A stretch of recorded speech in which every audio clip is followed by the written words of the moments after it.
1204, um exército de venezianos e cavaleiros francos capturou e saqueou Constantinopla, a antiga capital do Império Bizantino. A história lembra esse evento como o auge da Quarta Cruzada. Para muitos, a Quarta Cruzada causou a queda final do Império Bizantino. Stephen Runciman popularizou essa ideia. Embora sua confiabilidade seja questionada por historiadores atuais, ele segue influente. Runciman afirmou que a Quarta Cruzada deu um golpe fatal ao Império Bizantino com a conquista de Constantinopla por venezianos e francos, deixando-o tão fragmentado que nunca se recuperou totalmente. Mas isso é verdade? Existe realmente algum motivo para acreditar que a Quarta Cruzada foi o evento decisivo que destruiu o Império Bizantino? De fato, é possível que acontecimentos anteriores tenham, em última análise, garantido a queda de Bizâncio? Hoje, no História das Cruzadas Reais, vamos examinar essa questão e tentar responder à pergunta: a Quarta Cruzada destruiu o Império Bizantino?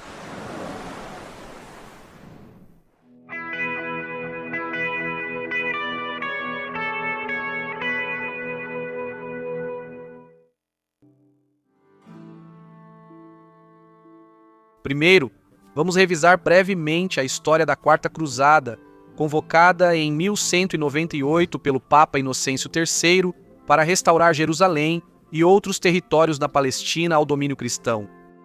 O alvo da cruzada era o Egito, o centro de poder do sultão Aiúbida, que na época controlava Jerusalém.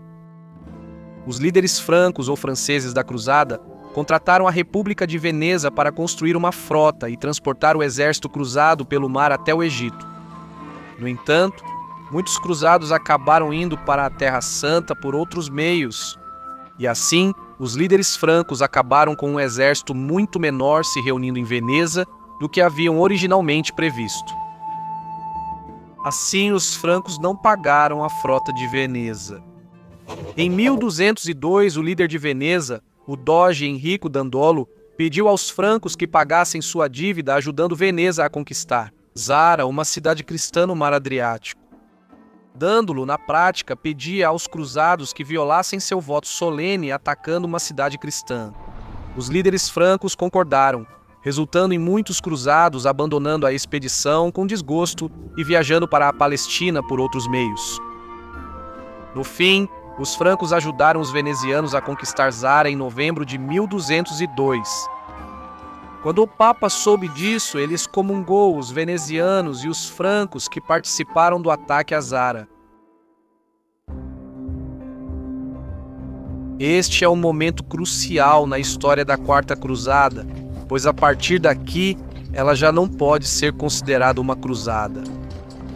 Após atacarem uma cidade cristã e serem excomungados pelo Papa, venezianos e francos perderam o status de cruzados e não faziam mais parte de uma cruzada reconhecida pela Igreja. Portanto, é um pouco enganoso que a Quarta Cruzada seja até chamada de Quarta Cruzada. No fim, os francos que ficaram com o Dux e a frota veneziana atacaram e conquistaram outra cidade cristã, Constantinopla. Neste momento, eles criaram o Império Latino de Constantinopla. Enquanto isso, o Império Bizantino se fragmentou em 3 estados sucessores, com centros em Niceia, Trebisonda e Epiro. O governo latino dos venezianos e francos duraria por várias décadas, até que os bizantinos reconquistaram Constantinopla e restabeleceram o Império Bizantino em 1261. A conquista franco-veneziana de Constantinopla em 1204 foi uma das poucas vezes em que essa cidade extremamente bem defendida foi tomada de assalto. Mas 1204 realmente acabou com o Império Bizantino, como estava Bizâncio antes da Quarta Cruzada. Que outros fatores estavam em jogo? Talvez não tenha sido a Quarta Cruzada que destruiu o Império Bizantino, mas sim fatores internos do próprio Bizâncio, presentes há décadas ou até séculos. As décadas de 1180 e 1190 foram um período em que o Império Bizantino estava, de várias formas, implodindo. Os culpados foram uma série de governantes absolutamente incompetentes e até mesmo mal intencionados, que transformaram o antigo Império Bizantino em uma mera casca do que já foi. É preciso fazer a pergunta: por que foi possível que a Quarta Cruzada capturasse Constantinopla? Ao longo da história, Constantinopla havia sido inexpugnável. O que foi diferente em 1204? A resposta está mais atrás no tempo. Em 1180, Manuel Comneno, líder do Império Bizantino, faleceu. Manuel havia sido um imperador altamente capaz, e como se viu, sua morte significaria desastre para Bizâncio. Manuel deixou como herdeiro a criança Alexios II. Em 1182, Andrônico Comneno, primo do imperador falecido, tornou-se tutor do jovem Alexios II. Andrônico era um canalha sem escrúpulos que no passado tentou assassinar Manuel e por 2 vezes desertou para os turcos. Agora, Andrônico deu um golpe palaciano, estrangulou até a morte o garoto que deveria proteger e tomou o trono para si. Andrônico logo anunciou uma política fortemente anti-ocidental. Os ocidentais, ou seja, cristãos latinos, cristãos católicos da Europa Ocidental e Central, não receberiam nenhuma proteção do novo imperador. Ocorreu o massacre dos latinos em Constantinopla em 1182, quando multidões mataram milhares de cristãos latinos, principalmente italianos, incluindo homens, mulheres e crianças. Os cristãos latinos que sobreviveram foram vendidos como escravos para os turcos seljúcidas de Roma. Mas o poder de Andrônico foi breve. Rebeliões eclodiram em todo o império para vingar a morte de Alexios II. Em resposta, Andrônico iniciou um reinado de terror, suspeitando que todos conspiravam golpes. Ele ordenou torturas e assassinatos. Finalmente, um jovem nobre chamado Isaac Ângelo liderou uma revolta bem-sucedida, que resultou em uma multidão capturando e esquartejando Andrônico. Isaac agora assumiu o trono, mas o pior ainda viria. Esse sangrento acontecimento fez com que o Império Bizantino passasse para a família Ângelos. O historiador britânico do século XIX, Charles Oman, certa vez escreveu que na história do Império Bizantino, esse período sob o reinado dos 2 miseráveis Ângelos é considerado o mais vergonhoso. O problema desses 2 imperadores, Isaac e Alexios Ângelo, era tratar o Estado bizantino como um jardim de prazeres pessoal. Eles desperdiçaram os recursos do império em banquetes e luxo enquanto destruíam o exército e a infraestrutura. As raízes do problema já existiam. O exército bizantino nunca se recuperou das invasões dos turcos seljúcidas no século XI, que privaram o império de suas tradicionais áreas de recrutamento, na Ásia Menor. Desde então, os bizantinos dependeram de mercenários estrangeiros. Manuel Comneno mantinha disciplina rígida nas forças mercenárias, enquanto Isaac e Alexios Ângelo não conseguiam controlar os contingentes mercenários do império. Estados que usam mercenários estrangeiros não podem permitir sua indisciplina, pois correm o risco de motins e saques. Isaac Ângelo esvaziou a administração civil ao leiloar os cargos, em vez de pagar seus funcionários. Isaac os enviou às províncias para obter o máximo de lucro, extorquindo as populações locais. Alexios Ângelo administrou tão mal quanto e recusava todos os conselhos, exceto os de seu séquito de bajuladores gananciosos e ardilosos. Em 1187, Isaac enviou uma carta parabenizando Saladino pela conquista de Jerusalém dos cruzados. Isaac, por outro lado, estava perdendo território. Frustrados com os altos impostos de Constantinopla, os búlgaros se rebelaram em 1187 e fundaram um reino independente. Em resposta, Isaac nomeou um exército sob o comando de um homem chamado Branus, que, em vez de lutar contra os búlgaros, levantou o estandarte da rebelião e marchou sobre Constantinopla. O covarde Isaac recorreu a outro mercenário, o aventureiro ocidental Durão Conrado de Montferrat. Isaac subornou Conrado com a mão de sua irmã e um tesouro de ouro. Conrado venceu Bronos e, por ora, o trono de Isaac seguia seguro. No entanto, Os búlgaros então passaram a tomar Nikos, Sofia e Varna, bem debaixo do nariz de Isaac. Enquanto isso, outro homem chamado Isaac Comneno, um parente do falecido imperador Emanuel, iniciou sua própria rebelião e tomou a rica ilha de Chipre. Isaac Comneno se proclamou imperador governante. Absurdamente, do pequeno império de Chipre, uma situação tão farsesca teria sido impensável sob os imperadores anteriores, mas Isaac Ângelo estava impotente para disciplinar seu xará, muito menos retomar Chipre. O Império Bizantino já se fragmentava. Em 1189, o imperador Frederico Barba-Ruiva pediu a Isaac Ângelo permissão para seu exército atravessar pacificamente as terras bizantinas. A caminho de se juntar à cruzada na Terra Santa, Isaac concordou e até prometeu ajudar com suprimentos. Mas quando Frederico chegou com seu exército, Isaac lançou uma série de ataques contra os cruzados alemães. Forçado a revidar, Frederico derrotou totalmente as forças bizantinas desorganizadas. Frederico provavelmente poderia ter tomado Constantinopla sozinho, mas ele se recusou a continuar uma guerra contra cristãos quando havia jurado cruzar. O imperador do Sacro Império Romano fez as pazes com o humilhado Isaac e seguiu viagem rumo à Terra Santa. Finalmente, Isaac Ângelo caiu vítima de intrigas palacianas.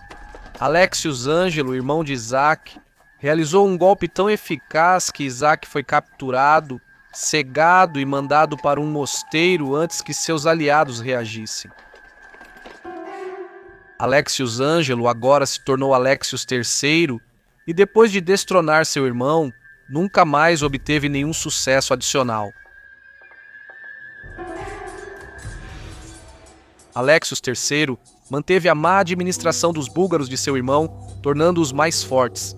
Ele também se envolveu desastrosamente em um conflito caro com os turcos seljúcidas de Icônio, e ainda arrumou confusão com o imperador do Sacro Império Romano, Henrique VI, que parecia pronto para invadir as terras bizantinas quando morreu. De repente, durante todo esse tempo, Alexios III ignorou o colapso de suas fronteiras e as vitórias de seus inimigos, entregando-se a banquetes luxuosos e relaxando em suas vilas ensolaradas no Bósforo. As condições eram desesperadoras: camponeses na miséria e funcionários saqueando o pouco que restava nos tesouros. Invasores turcos atacavam as terras agrícolas da Anatólia quase sem oposição. Sob os Angeloi, o antigo estado administrativo bizantino praticamente entrou em colapso. Mas, em 1203, uma calamidade repentina surgiu, que nem mesmo Alexios III pôde ignorar. O filho do cego Isaac, Ângelos, também chamado Alexios, vamos chamá-lo de Alexios IV. A partir daí, ele firmou um acordo com venezianos e francos da Quarta Cruzada. Alexios IV solicitou aos cruzados que o reconduzissem ao trono do pai em Constantinopla. Em troca, Alexios IV prometeu fornecer aos cruzados todo o apoio do Império Bizantino em sua guerra contra o Egito. Talvez os cruzados não soubessem o quão pouco esse apoio provavelmente significaria, dado o estado de Bizâncio naquela época. Foi como aliados do jovem Alexios IV, o amargurado filho do cego Isaac Ângelo, que os venezianos e francos chegaram a Constantinopla, e assim começou o infame clímax da Quarta Cruzada.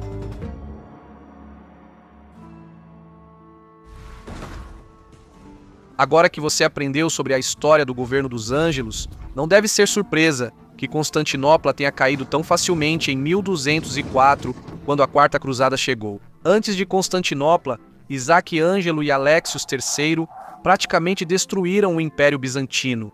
Seu mau governo esvaziou o tesouro, destruiu as instituições e amargurou a população. O Império já começava a se fragmentar nas décadas de 1180 e 1190 e a doença já existia. Os eventos de 1204 foram apenas o ápice de um processo já avançado. Outros aspectos da Quarta Cruzada merecem debate. Alguns argumentam que não foi realmente uma cruzada. Ela começou como uma cruzada, mas seus participantes foram excomungados após traírem seus votos. Nesse momento, deixou de ser cruzada e virou apenas expedição militar secular guiada pelos interesses políticos de Veneza. O número de cruzados que deixaram a expedição ao ela se voltar contra cristãos revela como os cristãos latinos viam as cruzadas na época. Mas, deixando isso de lado, parece exagero dizer que a Quarta Cruzada foi decisiva para a destruição do Império Bizantino. Foi um evento dentro desse processo maior, mas foi apenas um único evento e ainda por cima tardio. O dano crucial já havia sido causado antes.